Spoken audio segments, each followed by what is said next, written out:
혹시 요즘 우리 아이 수학 공부 정말 열심히 하는 것 같은데 며칠만 지나면 잘 기억을 못하거나 전에 풀었던 문제도 다시 틀리는 경우 많지 않으세요? 공부할 땐 알겠어 하는데 금방 잊어버리고 며칠 뒤엔 처음 듣는 것처럼 멍한 표정을 짓기도 하고요. 아니, 학원도 보내고 문제집도 많이 푸는데 왜 이렇게 남는 게 없지? 아마 이런 순간들 정말 많으셨을 거예요. 그런데요, 이건 아이가 못해서 그런 게 아니라 바로 복습이라는 과정이 빠져 있어서 그렇답니다. 저도 심리학을 복수 전공하면서 가장 인상 깊었던 개념이 바로 이것이었는데요. 에빙하우스라는 심리학자에 따르면 우리는 하루가 지나면 배운 것의 70%를 잊어버린다고 해요. 더구나 초등학생은 아직 장기 기억 능력이 충분히 발달하지 않아서 복습이 훨씬 더 중요하답니다. 그래서 오늘 영상에서는요, 우리 아이가 배운 수학 개념을 자연스럽게 장기 기억으로 저장할 수 있는 아주 효과적인 복습법을 알려드릴게요. 딱 이 방법만 실천해도 아이가 수업 듣는 태도부터 성적까지 달라지는 걸 느끼실 거예요. 자, 그러면 어떻게 우리 아이가 배운 수학 개념을 오랫동안 기억할 수 있을까요? 사실 이건 단순히 많이 보는 것만으로는 어렵고요. 우리 뇌가 정보를 효과적으로 저장하는 방법을 잘 활용해 주는 것이 중요해요. 심리학에서는 정보를 장기 기억으로 옮기기 위한 흐름을 다음과 같이 말하고 있는데요. 이해, 반복, 인출이라는 흐름이에요. 먼저 이해 단계에서 개념을 정확히 파악하고 그 다음 반복을 통해 여러 번 노출을 시켜서 뇌에 익숙하게 만들어 주고요. 마지막으로 인출, 즉 기억을 스스로 꺼내서 말하거나 적어보는 과정을 통해 기억이 훨씬 더 단단하게 고정된답니다. 그래서 복습도 이 흐름에 맞춰서 해주는 게 효과적인데요. 지금부터 복습 방법에 대해 구체적으로 설명드릴게요. 첫 번째는 확인하기입니다.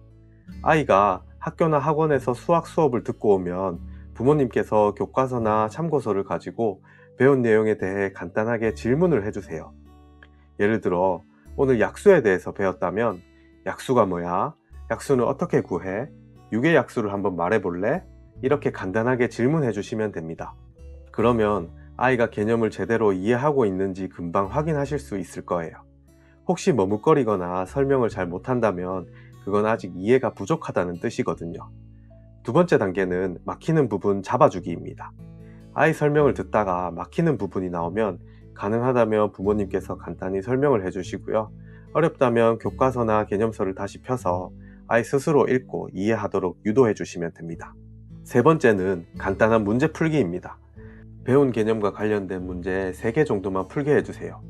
너무 어렵지 않으면서도 개념이 적용된 응용 문제 정도가 적당해요. 그리고 문제 풀고 나서 틀린 문제가 있다면 왜 틀렸는지 꼭 함께 확인해 주세요. 계산 실수인지 아니면 개념이 헷갈린 건지 정확하게 짚어주는 과정도 정말 중요하답니다. 네 번째는 백지의 정리하기입니다. 이제 아이에게 백지 한 장을 주세요. 그리고 오늘 배운 개념들을 아이 스스로 정리해서 적어보게 하는 겁니다. 약수의 개념은 무엇인지, 약수는 어떻게 구하는지, 그리고 방금 틀린 문제가 있다면 왜 틀렸는지, 계산이 틀렸다면 식을 써보게 하고 틀린 이유가 있다면 간단하게 적어보게 하는 것입니다. 이 단계가 바로 인출 연습인데요. 아이 머릿속에 기억을 꺼내서 다시 정리하고 쓰는 과정, 이게 정말 중요하답니다. 그냥 읽고 넘기는 것보다 직접 꺼내보는 연습이 있어야 장기 기억으로 제대로 저장이 되거든요. 마지막으로 5번째는 가족에게 설명하기입니다. 오늘 정리한 내용을 부모님이나 동생 등 다른 가족에게 말로 설명하게 해주세요. 말로 설명하는 건 아이가 정말 제대로 이해하고 있다는 신호이기도 하고요. 머릿속에서 기억을 꺼내 말로 풀어내는 과정 자체가 기억을 훨씬 더 단단하게 만들어줄 수 있답니다. 자, 여기까지 정리해보면요. 먼저 이해 단계, 배운 내용을 질문으로 확인하고 막히는 부분은 다시 이해하게 합니다. 그리고 반복 단계, 간단한 문제로 반복 연습을 한 다음 인출 단계, 백지의 개념과 틀린 문제를 정리하면서 인출 연습까지 해주고 마지막으로 가족에게 말로 설명하는 단계로 마무리해 주시면 됩니다. 이런 식으로 꾸준히 반복하면 복습이 자연스러운 일상이 될 거예요.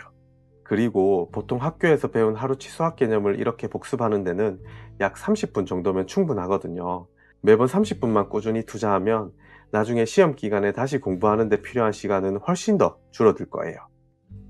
그래서 아이들과 함께 이 습관을 만들어 두면 학습 효율 면에서도 시간 활용 면에서도 정말 효과적이랍니다. 다만 만약 아이가 이 과정들을 너무 힘들어하거나 부담스러워하면요, 초기에는 백지에 적어보기까지만 시켜도 괜찮아요.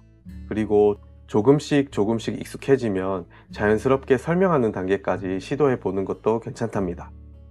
이렇게만 해주시면 우리 아이가 배운 수학 개념을 훨씬 오래 기억할 수 있고요.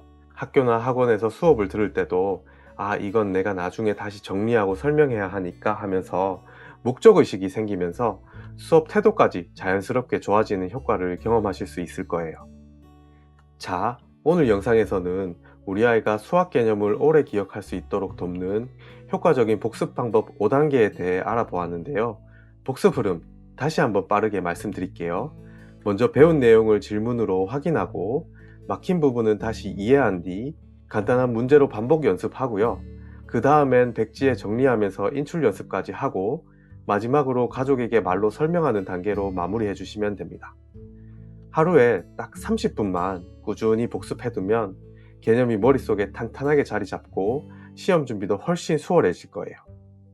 무엇보다 이런 복습 습관이 자리 잡히면 중고등학생이 되어서도 올바른 학습 습관을 바탕으로 자기 주도 학습까지 자연스럽게 이어지고 그 과정에서 성적 향상은 물론 학습에 대한 자신감까지 저절로 따라오게 될 것입니다.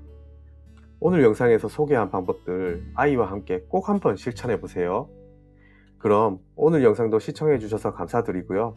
앞으로도 우리 아이 수학 공부에 도움이 될 수 있는 다양한 팁과 방법들 계속해서 공유해 드릴 예정이니까요. 영상이 도움되셨다면 구독과 좋아요 그리고 알림 설정까지 부탁드립니다. 다음 영상에서 더 유익한 내용으로 다시 찾아올게요. 감사합니다.